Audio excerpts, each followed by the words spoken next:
Heavenly Father, we come before you right now, before your altar. பரலோக பிதாவே, உம்முடைய சமூகத்துக்கு நேராக உம்முடைய பலிபீட தண்டையிலே நாங்கள் கிட்டிச் சேருகிறோம். We ask your Holy Spirit to minister to us, speak to us. பரிசுத்த ஆவியானவர் எங்களோடு கூட பேசி எங்கள் மத்தியிலே இப்போது ஊழியம் செய்வீராக. And may the power of the Holy Spirit this morning to minister to our heart. பரிசுத்த ஆவியினுடைய வல்லமை இந்த காலை வேளையிலே எங்களுடைய இருதயங்களிலே எங்களுக்கு ஊழியம் செய்விடமாய் நாங்கள் ஜெபிக்கிறோம். So that we can minister to your heart. ஆகவே நாங்கள் உமக்கு ஏற்ற ஊழியத்தை செய்ய, உம்முடைய இருதயத்துக்கு ஏற்ற ஊழியம் செய்ய இது எங்களுக்கு ஏதுவாய் காணப்படும். And through your words, you speak to us. உம்முடைய வசனத்தின் வாயிலாக நீர் எங்களோடு கூட பேசுவீராக. In the name of Jesus, Lord, we pray. இயேசுவின் நாமத்திலே ஜெபிக்கிறோம் பிதாவே. Amen. This morning, I want to share with you the message called Responding to God's Heart Through Prayer. இந்த காலை வேளையில கூட தேவனுடைய இருதயத்திற்கு நம்முடைய ஜெபத்தின் வாயிலாக எப்படியாக நாம் பதிலுரை கொடுக்க முடியும் என்ற தலைப்பிலே நான் பேச விரும்புகிறேன். You see, many times we pray, but many times we over-focus on our needs, over-focus on the situation. அநேக நேரம் நாம் ஜெபிக்கிறவர்களாய் காணப்படுகிறோம். அந்த ஜெப நேரத்திலே நம்முடைய தேவைகளுக்காகவும் நம்முடைய சூழ்நிலைக்காகவும் பெரும்பாலான நேரம் நாம் ஜெபிக்கிறவர்களாய் நாம் காணப்படுகிறோம். So sometimes we will miss what is the most important thing. அநேக நேரத்தில் எது மிக முக்கியத்துவம் வாய்ந்த காரியமாக இருக்கிறதோ அதை நாம் தவற விட்டு விடுகிறவர்களாய் நாம் காணப்படுகிறோம். That God is saying something through our circumstances. தேவன் அந்த சூழ்நிலைகளின் மூலமாக நமக்கு ஏதாகலும் சொல்லிக் கொடுக்கிறாரா? I want to start with reading the word of God from 2 Chronicles chapter 7 verse 12 onwards. 2 நாளாகமம் 7ஆம் அதிகாரம் 12வது வசனத்திலிருந்து நான் உங்களுக்காக வாசிக்க போகிறேன். And here says, Then the Lord appeared to Solomon in the night and said to him, I've heard your prayer and have chosen this place for myself as a house of sacrifice. கர்த்தர் இரவிலே சாலமோனுக்கு தரிசனமாகி, நான் உன் விண்ணப்பத்தை கேட்டு இந்த ஸ்தலத்தை எனக்கு பலியிடும் ஆலயமாக தெரிந்து கொண்டேன். Then I will shut up, when I shut up the heavens so that there's no rain, or command the locusts to devour the land, or send pestilence among my people. நான் மழை இல்லாதபடிக்கு வானத்தை அடைத்து அல்லது தேசத்தை அழிக்க வெட்டுக்கிளிகளுக்கு கட்டளையிட்டு அல்லது என் ஜனத்திற்குள் கொள்ளை நோயை அனுப்பும்போது, then only come the famous scripture we always read. And here says, verse 14 say, If my people who are called by my name humble themselves and pray and seek my face and turn from their wicked ways, then I will hear from heaven and will forgive their sin and heal their land. இப்போது நமக்கு மிகவும் பிரசித்தி பெற்றதான இந்த வசனத்தை நாம் வாசிக்க போகிறோம். என் நாமம் தரிக்கப்பட்ட என் ஜனங்கள் தங்களை தாழ்த்தி ஜெபம் பண்ணி என் முகத்தை தேடி தங்கள் பொல்லாத வழிகளை விட்டு திரும்பினால், அப்பொழுது பரலோகத்தில் இருக்கிற நான் கேட்டு அவர்கள் பாவத்தை மன்னித்து அவர்கள் தேசத்திற்கு சேமத்தை கொடுப்பேன். Verse 15 says that now my eyes were open and my ears attentive to the prayer that is made in this place. 15வது வசனம், இந்த ஸ்தலத்திலே செய்யப்படும் ஜெபத்திற்கு என் கண்கள் திறந்தவைகளும் என் செவிகள் கவனிக்கிறவைகளுமாயிருக்கும். And verse 16, and now I have chosen and consecrated this house that my name may be there forever. My eyes and my heart will be there for all time. 16வது வசனம், என் நாமம் இந்த ஆலயத்தில் என்றென்றைக்கும் இருக்கும்படி நான் இதை தெரிந்து கொண்டு பரிசுத்தப்படுத்தினேன். என் கண்களும் என் இருதயமும் என்னாலும் இங்கே இருக்கும். I believe that this scripture is very familiar to most of the pastors. நான் நம்புகிறேன் இந்த வசனம் எல்லா போதர்களுக்கும் மிகவும் பிரசித்தி பெற்ற ஒரு வசனமாய் காணப்படுகிறது. But these simple 5 verses show us what God tried to speak to his people. இந்த எளிமையான 5 வசனங்கள் தேவன் தம்முடைய ஜனங்களுக்கு என்ன பேச விரும்புகிறார் என்ற கருத்தை வலியுறுத்துகிறதான வசனங்களாக இது காணப்படுகிறது. You know, in the story in this scripture, God appears to Solomon. இந்த சம்பவத்தில் நான் வேதத்தில் வாசிக்கும் போது இது சாலமோனுக்கு தேவன் தரிசனமான போது சொல்லப்பட்ட வார்த்தைகளாக சொல்லப்படுகிறது. In fact, the promises is so special, and God started to mention that if his people face divine discipline, அதாவது தேவன் இங்கு அந்த வாக்குத்தத்தத்தை கொடுத்து தம்முடைய ஜனங்கள் அந்த தெய்வீக ஒழுக்கத்திற்கு நேராக நடந்து வரும்போது இந்த காரியங்கள் நடப்பிக்கப்படும் என்று சொல்லுகிறதை நாம் பார்க்கிறோம். and the Lord say how he will discipline his people, like stop the rain, send locusts, or even pestilence. அதாவது எப்படி தன் ஜனத்தை ஒழுக்கப்படுத்துவார் என்றால் அங்க மழை நிறுத்துவார், இந்த வெட்டுக்கிளியினாலும் பஞ்சங்களினாலும் இப்படி வருகிற காரியங்களை தேவன் அங்கு நிறுத்தி போடுவார் என்று சொல்லப்படுகிறது.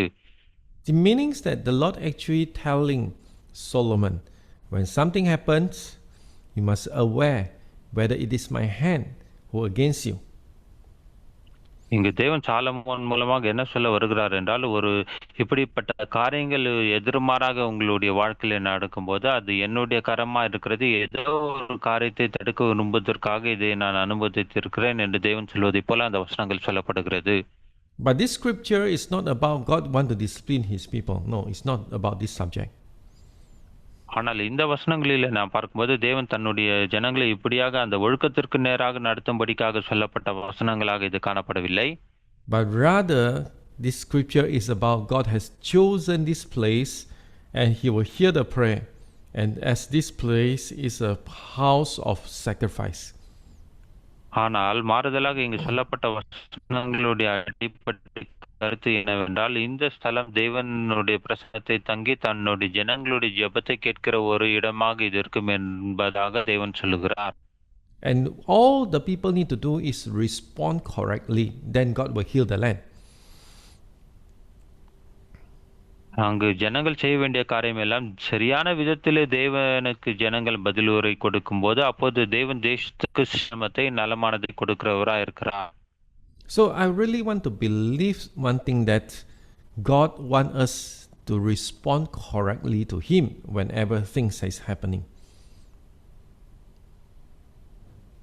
எப்போதெல்லாம் இந்த காரியங்கள் இப்படியாக நடக்கிறதோ அப்போது நாம் தேவனுக்கு சரியான விதத்திலே நாம் பதிலுரை கொடுக்கும்போது தேவன் நம்மை கேட்கிறவராய் இருக்கிறார் என்பதை நான் நம்புகிறேன். And do you know that today when we say about temple, they have many meanings. இன்றைக்கு நாம் ஆலயம் கோயில் என்று சொன்னால் அதற்கு பலவிதமான அர்த்தங்களை அடங்கியதாக காணப்படுகிறது. And everyone will think about when the Bible mentions temple, we will say today it refers to church where God is gathered together. எப்போதெல்லாம் இங்க வேதத்தில் இங்க தேவாலயம் கோயில் என்று சொல்லப்படுகிறது, அது தேவனை ஆராதிக்கிற ஸ்தலமாக சபையை நாம் அங்கு நினைவுபடுத்துகிற ஒரு காரியமாக அங்கு நமக்கு ஞாபகத்தில் வருகிறது. So church normally is God's people gathered. And second one is the house of prayer, meaning the fixed location that comes with the presence of God. இப்படியாக சபை என்று சொல்லப்படும் போது தேவ ஜனங்கள் கூடி வந்து தேவனை ஆராதிக்கிற ஒரு ஸ்தலமாய் காணப்படுகிறது. அது மாத்திரமல்ல, அங்கு வந்து தேவனை தொழுது கொண்டு ஆராதிக்கிற ஒரு ஜெப வீடா இருக்கிறபடினால தேவனுடைய பிரசனம் எப்போதும் அங்கு ஸ்தலத்தில் காணப்படுகிற ஒரு இடத்தை நாம் நினைவு கூறுகிறோம். A place of prayer actually is a place that's dedicated for God. எந்த ஒரு ஜெபத்தை நாம் ஒரு ஸ்தலத்தில் இருந்து ஏறெடுக்கிறோமோ அந்த இடம் தேவனுக்காக அர்ப்பணிக்கப்பட்ட ஒரு இடமாக அது காணப்படுகிறது. And God's presence was invited, and God's presence is honored in that place.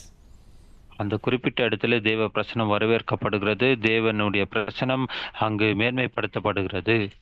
In my church, every Saturday morning, we will pray, we'll sanctify the place once again, and again we welcome God's presence to move freely, mightily in the congregation. ஒவ்வொரு வாரமும் அந்த சனிக்கிழமை கால வேளையில தேவனுடைய பிரசனத்தை நாம் வரவேற்று அந்த இடத்தை பரிசுத்தப்படுத்தி ஆராதித்து மறுபடியும் தேவ பிரசனம் அங்கு அசைவாடுவதற்கு ஏதுவாக அந்த இடத்தை நாங்கள் பரிசுத்தப்படுத்தி ஜெபத்திலும் ஆராதனையிலும் அந்த இடத்தை நாங்கள் சுத்திகரிப்போம். You see, the number 3 is home altar or family altar. Pardon, Pastor? Number 3, when we talk about temple, is also referred to family altar or home altar. அந்த மூன்றாவது காரியம் அது ஜெப பலிபீடமாகவும் அது குடும்பமாக ஆராதிக்கிற ஒரு இடமாக அது காணப்படுகிறது. I believe this part is most easily understood by most of the Indian. அதாவது இந்தியர்களாகிய நமக்கு இது மிகவும் எளிதில் புரிந்து கொள்ளக்கூடிய ஒரு காரியமாய் காணப்படுகிறது. Yeah, in Chinese circle, yes, sometimes there are some houses, they will have something bigger than just a small altar. They will have something bigger than that. அதாவது சீன கலாச்சாரத்தில் சீன குடும்பங்களின் அடிப்படையில் பார்க்கும்போது அந்த வீட்டில் இருக்கிற ஒரு இடத்துல ஒரு சிறிய இடமாக அப்படியாக அந்த ஆராதிக்கிற இடமாக அது காணப்படும். But in India, sometimes when we visit a pastor's house and we hear the next door have a ring the bell, and we know that the family altar, as they worship their deity, and they ring the bell and they welcome their deity or the spirit to come. ஆனால் நாங்கள் இந்திய தேசத்திற்கு வந்தபோது ஏதாவது ஒரு வீட்டில் இருக்கும்போது அந்த பக்கத்து வீட்டில் அங்கே அந்த மணி ஓசை சத்தம் கேட்கும். அவர்கள் இப்படியாக அந்த மணி ஓசை ஆட்டி அந்த மணியை ஆட்டி அந்த தேவதைகளை வரவேற்று இப்படியாக அவர்கள் அந்த பூஜை காரியங்களை செய்கிறதை நாங்கள் பார்த்திருக்கிறோம். Means the house himself or the home himself has become an altar or a temple. ஏனென்றால் அவர்களுக்கு அந்த வீடே ஒரு கோயிலாக, அந்த வீடே அந்த தேவதைகளை ஆராதிக்கிற இடமாக இந்தியர்கள் அப்படியாக தங்களுடைய வீட்டை வைத்திருக்கிறார்கள்.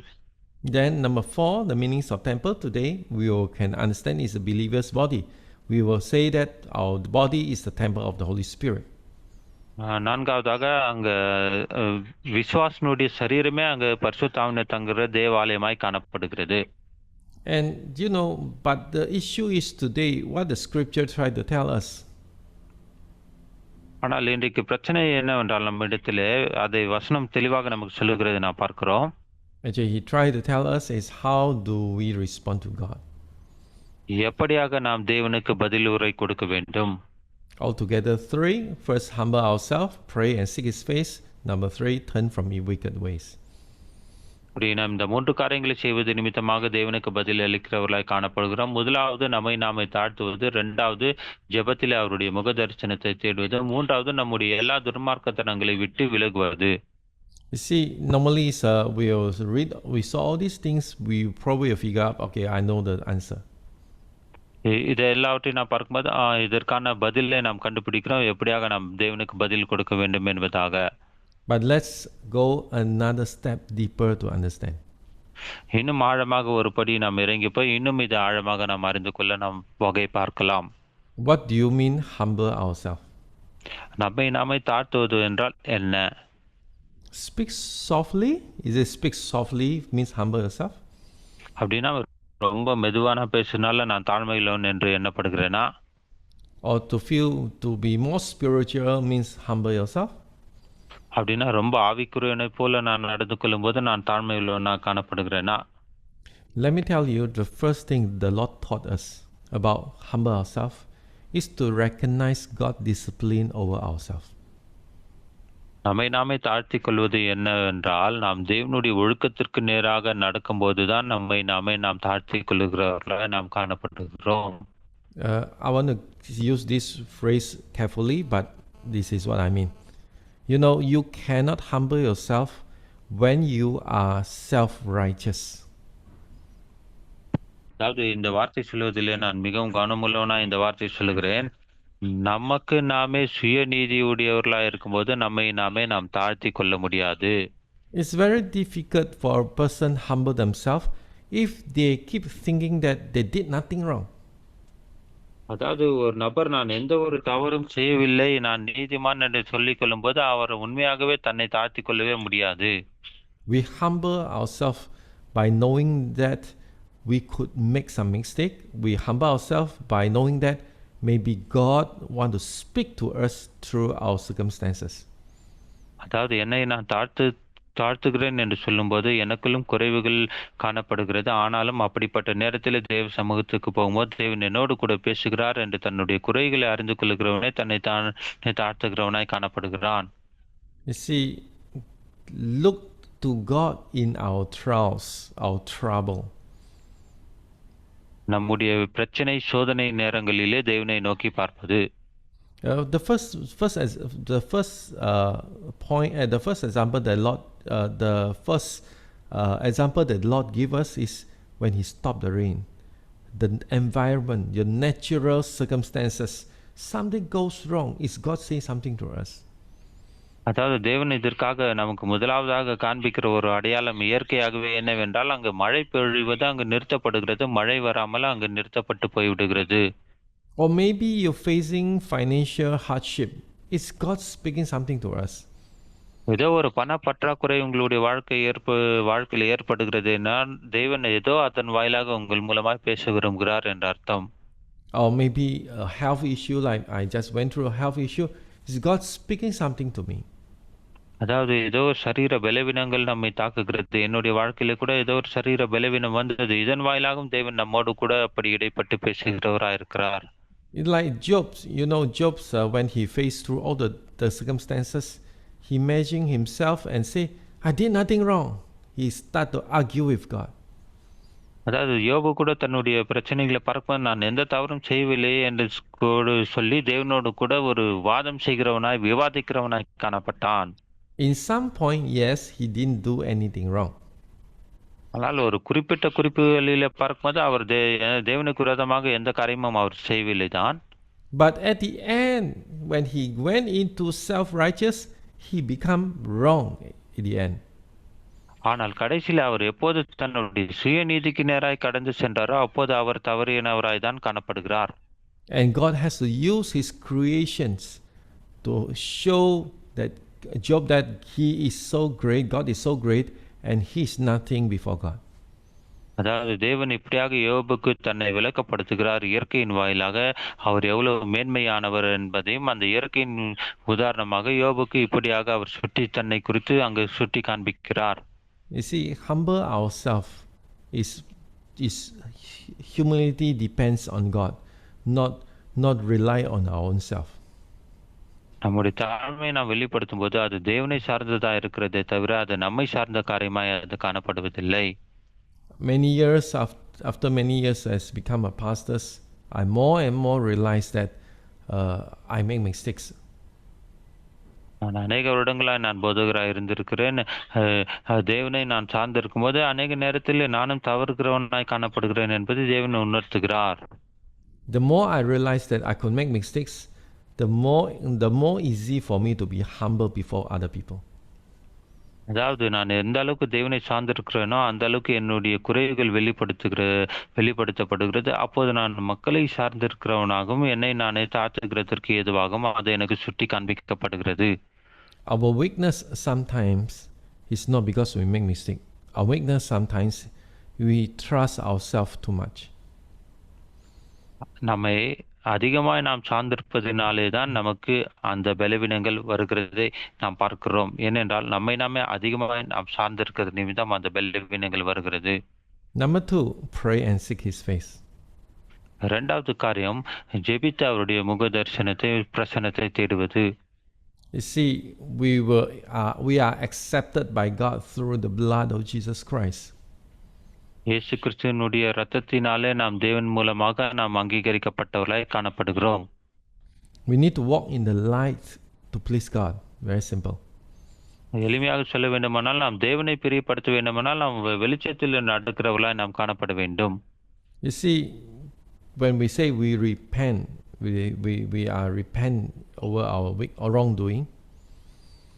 நம்முடைய தவறுதலிருந்து நான் மனம் திரும்பினேன் என்று நான் சொல்லும்பொழுது, you see, it means that we need to carry the responsibility, the consequence of our wrongdoing. அப்படி நான் மனம் திரும்புகிறேன் என்று சொல்லும்போது அந்த தவறின காரியத்திற்கான அந்த பரிகாரத்தை என் மேலே ஏற்றுக்கொள்கிறேன், அதற்கான பொறுப்பை நான் ஏற்றுக்கொள்கிறேன் என்று நாம் சொல்லுகிறவர்களாய் காணப்படுகிறோம் மனம் திரும்பும்போது. You see, repentance come to the end is very much like we willing to pay back what we have done.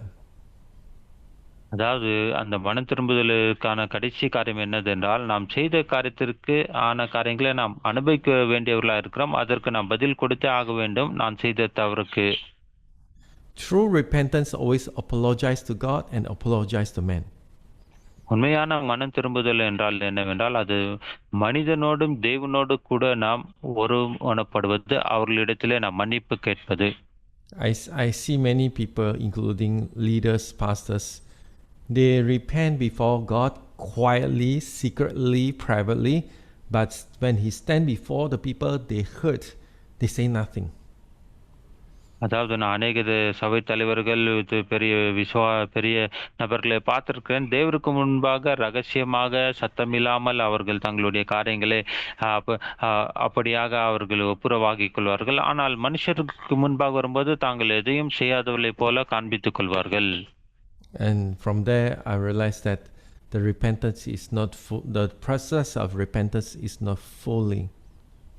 அப்போது நான் அப்படி பார்க்கும்போது அந்த மனம் திரும்புதலானது முழுமையான மனம் திரும்புதலாக இல்லாமல் இருக்கிறதை நான் பார்க்கிறேன். Why we seek his face? அவருடைய முகத்தை ஏன் நாம் தேடுகிறேன் என்றால், because the only things we know how to respond is after we ask him how should we respond. எப்படி நான் பதில் தேவனுக்கு கொடுக்க வேண்டும் என்பதை தேவனை தேடும்போதுதான் அது எனக்கு காண்பிக்கப்படும். அவர் எனக்கு சொல்லிக் கொடுக்கும் போதுதான். If God wants us to repent, to say sorry, to meet up with a person, follow his voice, go and do it. தேவன் இப்படியாக இந்த நபரோடு நீ ஒப்புரவாக மன்னிப்பு கேளு என்று சொல்லும்போது தேவனுடைய முகத்தை தேடும் போதுதான் அது நடக்கும். நாம் அதன்படி நாம் செய்து கீழ்ப்படுகிறவர்களாய் காணப்பட வேண்டும். You see, when we do missions, when we do pastoring, when we minister to people, the very key thing that is to obey his voice. ஜனங்களுக்கு ஊழியம் செய்யும்போது, பிரசங்கிக்கும் போது, கர்த்தருடைய பணியினை நாம் செய்யும்போது முக்கியத்துவம் வாய்ந்த காரியம் என்னவென்றால் தேவனுடைய சத்தத்தை கேட்டு அதற்கு நாம் கீழ்ப்படுகிறவர்களாய் காணப்பட வேண்டும். And that is called seek his face. அதுதான் தேவனுடைய முகத்தை தேடுவது என்பது என்று சொல்வதற்கு அர்த்தம். Number 3 is turn from wicked ways. மூன்றாவது காரியம் துன்மார்க்கமான தீய வழிகளிலிருந்து விட்டு திரும்பி வருதல். Wicked ways is not just doing something wrong, but wrong motive. You have a wrong goal, you have a wrong action. அதாவது இந்த தவறான சிந்தனை, இந்த துன்மார்க்கமான வழிகள் என்றால் என்ன அர்த்தம் என்றால் வெறும் தவறான செயல்பாடுகள் அல்ல, தவறான எண்ணங்களும் சிந்தனைகளும் நோக்கங்களும் செயல்பாடுகளும் அடங்கியதுதான் துன்மார்க்கமான வழிகள் என்ற அர்த்தம்.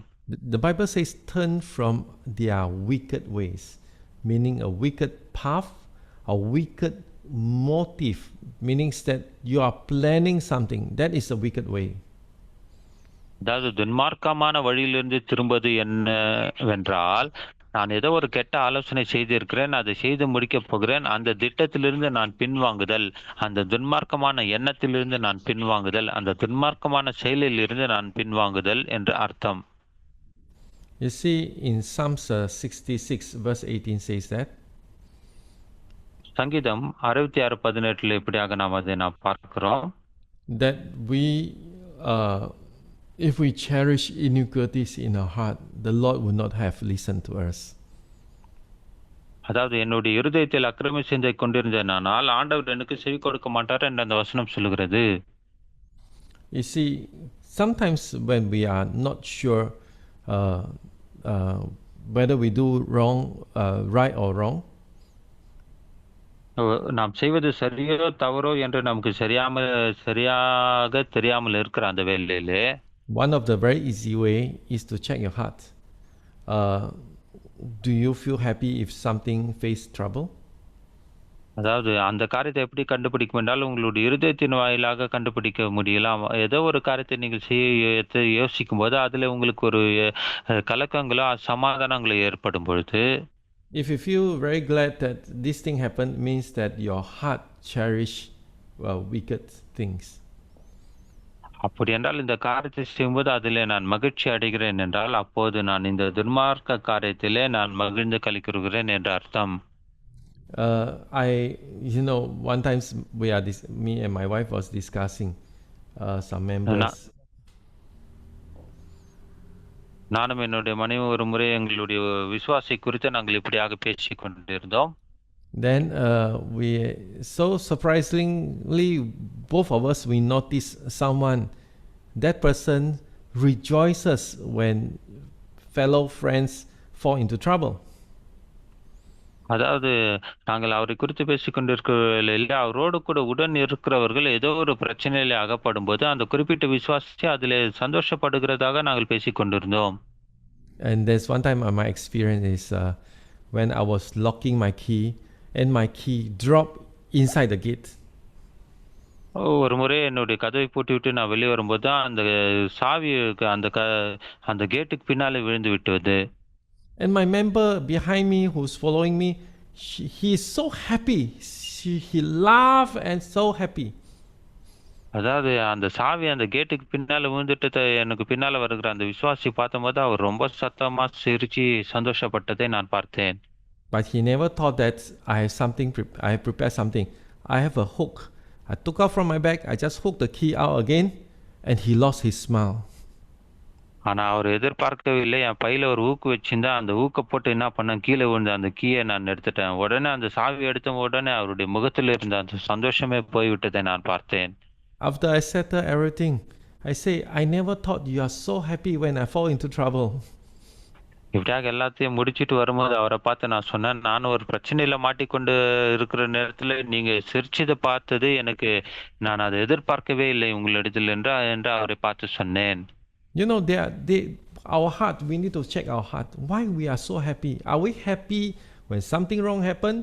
Are we happy when someone was hurt? Are we happy when someone was fall into trouble? நம்முடைய இருதயம் சந்தோஷப்படும் போது அதை குறித்து நாம் ஆராய்ந்து பார்க்க வேண்டியவர்களா இருக்கிறோம். மற்றவங்க பிரச்சனையில் அகப்பட்டு கொண்டதுனால நான் சந்தோஷப்படுகிறேன்னா, அவருக்கு ஏதோ ஆகிவிட்டது அதனால நான் சந்தோஷப்படுகிறேன்னா, இல்ல அவருக்கு ஏதோ ஒரு கஷ்டம் வந்ததை நினைத்து நான் சந்தோஷப்படுகிறேன்னா என்ற நம்முடைய இருதயத்தை நாம் ஆராய்ந்து பார்க்க வேண்டும்.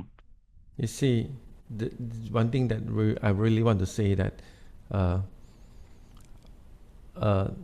if we see someone slandering another pastors, if we feel very happy, we really need to check our heart. அதாவது ஒருத்தர் இன்னொரு ஊழியரை குறித்து தவறுதலாய் பேசுகிற காரியத்தை இன்னொருவர் கேட்டு அப்போது நாம் அதை குறித்து களி கூறுவோமானால் உங்களுடைய இருதயத்தை நீங்கள் சோதித்து பார்க்க வேண்டியவர்களாய் காணப்படுகிறீர்கள். If you are very happy when someone slandering your next door pastors, then you need to repent. அதாவது உங்க பக்கத்து வீட்டுல இருக்கிற உங்க பாஸ்டரை பத்தி யாரோ தவறுதலாய் பேசுவதை நீங்கள் கேட்டும் போது நீங்க அதுல சந்தோஷப்பட்டீங்கன்னா கண்டிப்பாக நீங்கள் மனம் திரும்ப வேண்டியவர்களாய் காணப்படுகிறீர்கள். If you feel very happy or you don't feel sorrow, you are fully agreed when people slandering a certain pastor in your town, you really need to repent. அதாவது ஒரு குறிப்பிட்ட ஏதோ ஒரு போதகரை குறித்து ஏதோ ஒரு தவறுதலான காரியங்களோ மற்ற விஷயத்தோ நாம் கேள்விப்படும் போது அதை நான் ஆமா அங்கீகரிக்கிறேன் என்று சொல்லி அதை குறித்து நீங்களும் அதை ஏற்றுக்கொள்ளும் போது அப்படிப்பட்ட நபராய் நீங்கள் இருந்தால் நீங்கள் மனம் திரும்ப வேண்டியவர்களாய் காணப்படுகிறீர்கள். And that we really need to ask God to check our hearts if anything happens to our heart. இப்படியாக நம்முடைய இருதயத்தை சோதித்து ஆராய்ந்து அறிந்து பார்த்து இப்படிப்பட்ட காரியங்கள் நடக்குமானால் நாம் நிச்சயமாகவே தேவனண்டையிலே போய் அதை பரிசோதித்து தேவனண்டையிலே கேட்கிறவர்களாய் காணப்பட வேண்டும். The scripture that I put in, ask God to search and heal our heart, is the wrong verse, but the verse supposed to be chapter 18, Psalms chapter 18, 25 to 26. சங்கீதம் 18, 25 26 வசனத்தை தான் நான் அங்கு போட வேண்டும். ஆனால் நான் தவறுதலாய் போட்டு விட்டேன். நம்முடைய இருதயத்தை சோதித்து ஆராய்ந்து பார்க்க வேண்டும் என்கிறதான அந்த குறிப்புக்கான அந்த வசனம் ஏற்றதாய் காணப்படுகிறது. Okay, the next one I want to talk is we already know that 3 things we need to do: humble ourselves, seek His face, and turn from wicked ways. அதாவது நாம் 3 காரியங்களை பார்த்தோம். நம்மை தாழ்த்த வேண்டும், தேவனுடைய சமூகத்தை தேட வேண்டும், துன்மார்க்கத்தை விட்டு நாம் திரும்ப வேண்டும் என்று. And then what should we do? அப்படி என்றால் நாம் செய்ய வேண்டிய காரியம் என்னவென்றால், first of all, we must understand that we need to focus on His presence. அப்படி என்றால் நாம் செய்ய வேண்டிய முதன்மையான காரியம் என்னவென்றால் அவருடைய பிரசன்னத்தை நாம் நோக்கி பார்க்க வேண்டியவர்களாய் காணப்படுகிறோம். It's not about the formula of let's repent, let's seek His face, and let's turn from wicked ways. அதை எப்போது செய்கிறது போல நம்ம அந்த துன்மார்க்கத்தனத்தை விடுவது, நம்மை தாழ்த்துவது, அவருடைய சமூகத்தின் நேராக கடந்து வருவது, அது மாத்திரமல்லாமல் You see, in Psalms chapter 27 verse 4 to 5 says, David says that there's one thing I ask, that I may dwell in the house of God, gaze upon His beauty and seek His face. அதாவது சங்கீதம் 27:4-5 இப்படியாக நான் வாசிக்கிறோம். கர்த்தரிடத்தில் ஒன்றை நான் கேட்டேன், அதையே நாடுவேன். நான் கர்த்தருடைய மகிமையை பார்க்கும்படி அவருடைய ஆலயத்தில் ஆராய்ச்சி செய்யும்படி அப்படியாக நான் கடந்து போவேன் என்று அந்த வசனம் சொல்லுகிறது. Matthew chapter 18 verse 20 says that where 2 or 3 gather in my name, there am I with them. மத்தேயு 18:20 நான் வாசிக்கிறோம், எங்கே 2-3 பேர் நாமத்தினாலே கூடுகிறார்களோ அவர்கள் மத்தியிலே நான் வாசம் பண்ணுவேன் என்று கர்த்தருடைய வசனம் சொல்லுகிறதை நாம் பார்க்கிறோம். That gives us a very clear clue that God is looking for people welcome His presence, longing for His presence. அப்படி என்றால் இந்த வசனம் என்ன சொல்லுகிறது என்றால், யாரெல்லாம் அவருடைய பிரசன்னத்தை வரவேற்கிறார்களோ, அவருடைய எதிர்பார்த்தலுக்கு காத்திருக்கிறார்களோ, அவர்கள் மத்தியிலே அவர்களுடைய தேவனுடைய பிரசன்னம் கடந்து வரும் என்று இந்த வசனத்தின் வாயிலாக அறிந்து கொள்கிறோம். The big difference between David and Saul, King Saul, it is David has a heart longing after God. தாவீதுக்கும் சவுலுக்கும் இருந்த வித்தியாசம் என்னவென்றால், தாவீது தேவனுடைய சமூகத்தை எப்போதும் தேடுகிற ஒரு நபராய் தாவீது காணப்பட்டார். That is something that today, church, we must cultivate. You need to build the church longing for God. அதாவது இன்றைக்கு சபையானது தேவனுடைய சமூகத்தை தேடுவதற்கு வாஞ்சியும் தாகம் ஏக்கம் உள்ளவர்களாய் இருக்கிற சபையாக நாம் மாற்ற வேண்டியவர்களாய் காணப்படுகிறோம். You see, many times we try to take the 1 hour or 1 hour half or 2 hours meeting. We want to go it through everyone happy. அதாவது அநேக நேரம் 1 மணி நேரம் 2 மணி நேரம் இப்படியா கூட்டத்தை நடத்துகிறோம். அந்த கூட்டத்தினுடைய நோக்கம் என்னவென்றால் எல்லோரையும் நாம் சந்தோஷப்படுத்த வேண்டும் என்ற அந்த நோக்கத்தோடு தான் இத்தனை மணி நேரங்கள் செலவழித்து கூட்டங்களை நடத்த இருக்கிறோம். You see, people happy doesn't mean God's happy. ஜனங்கள் சந்தோஷமா இருக்கிறாங்கன்னா அதுக்கு அர்த்தம் தேவன் சந்தோஷமா இருக்கார் என்ற அர்த்தம் அல்ல. You see, sometimes when God happy, when people are tearing their heart. தேவன் சந்தோஷப்படுகிறார் என்றால் என்ன அர்த்தம் என்றால், ஜனங்கள் தங்களுடைய இருதயங்களை கிழித்து மனம் திரும்பி அந்த அனுபவத்துக்குள்ளாக வரும்போதுதான் தேவன் சந்தோஷப்படுவார். If you are able to make people come and seek the Lord, tear their hearts, beholding God, inquire of God, you see, God's presence will be in your church. உங்களுடைய ஜனங்கள் மனம் திரும்பி தங்களுடைய இருதயத்தை கிழித்து தேவனுடைய சமூகத்தில் வந்து அழுது புலம்பி திரும்பும் போது அங்கு தேவ பிரசனத்தை நீங்கள் கொண்டு வருகிறவர்களாய் காணப்படுகிறீர்கள். And I want to promise you, the reason why your church will grow is because God's presence is in your church week after week, week after week. உங்களுடைய சபையில ஒவ்வொரு வாரமும் தேவனுடைய பிரசனம் கடந்து வருமானால் கண்டிப்பாகவே உங்களுடைய சபை வளருகிற சபையா இருக்கும் என்று நான் ஒரு வாக்கு உங்களுக்கு நான் பண்ணுகிறேன். And many times it doesn't come with everyone seek the Lord, but small group of people seek the Lord, and from there the presence of God just swept through the whole church. அதாவது அனைவரும் சபைக்கு வருகிற அனைவரும் தேவனை தேடும்போது அங்கு தேவ பிரசன்னத்தை கடந்து வரும் என்றால், அங்கு ஒரு சிறிய கூட்ட ஜனங்கள் இப்படியாக கூடி தேவ சமூகத்துக்காக வாஞ்சித்து கதறி அங்கு அழும்போது அந்த பிரசனம் அப்படியே எல்லாரும் மேலும் கடந்து போய் அப்போது தேவ பிரசனம் அங்கு அனைவரும் ஆட்கொள்ளுகிறதாய் காணப்படும். If you want to see revival in the church, don't start with everyone. Start with a small group of people truly seeking the Lord. அதாவது உங்களுடைய சபையில தொடர்ந்து அந்த எழுப்புதல் காணப்பட வேண்டுமானால் எல்லா சபையினர் மேலும் எல்லா சபையினர் மூலமாக அது வர வேண்டும் என்று எதிர்பார்க்க வேண்டாம். ஒரு சிறிய குழுவாக இருக்கிறவர்கள் வாயிலாக அந்த எழுப்புதல் வந்து அது எல்லார் மேலும் கடந்து செல்கிறதா இருக்கும். அப்படிப்பட்ட சிறு குழுவை நீங்கள் ஆயத்தப்படுத்துங்கள். From 2 to 3 and grow to 4 to 5, then grow to 6 to 7, then grow to 9 and 10, and grow to 20, 30, 40. You see, you need to start with something. அதாவது நீங்கள் சிறிய அளவில் ஆரம்பிக்கப்பட வேண்டியவர்களாய் காணப்படுகிறீர்கள். 2லிருந்து 3, 3லிருந்து 5, 5லிருந்து 8, 9, 10, 20, 30, 40 என்று இப்படியான சிறு அளவிலிருந்து பெரிய அளவிலே நீங்கள் அந்த குழுவை பெருக்கிறவர்களாய் காணப்பட வேண்டும். Amen. Cultivate a worship and a hunger for God.